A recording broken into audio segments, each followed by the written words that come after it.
తన మనస్సును నమ్ముకున్నవాడు బుద్ధిహీనుడు.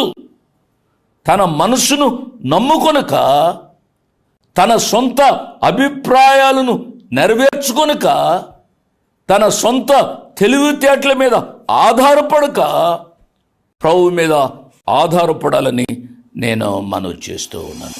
ఎవడు దీనిని ఆలోచించి జరిగించెను?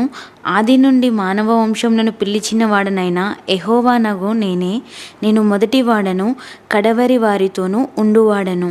మొదటివాడును, కడపడి వారితో ఉండువాడను. I am the first and I am the last. అల్ఫయు ఒమేగాయు నేనే అనే మాట ఇక్కడ రాయబడేది. దీంట్లో మనం ఆలోచిస్తే అది అబ్రహాం గారైనా పర్వాలేదు, అది రాజైన సైరస్ అయినా పర్వాలేదు, ఈరోజు పరిస్థితులున్నా పర్వాలేదు. ఎందుకనగా ఆయన అల్ఫయు ఒమేగాయు అయిన దేవుడు. ఆయన మొదటివాడును, కడపటి వారితో ఉండువాడైన దేవుడు అనేది మనం గమనించాలి. మనము ఆల్ఫయు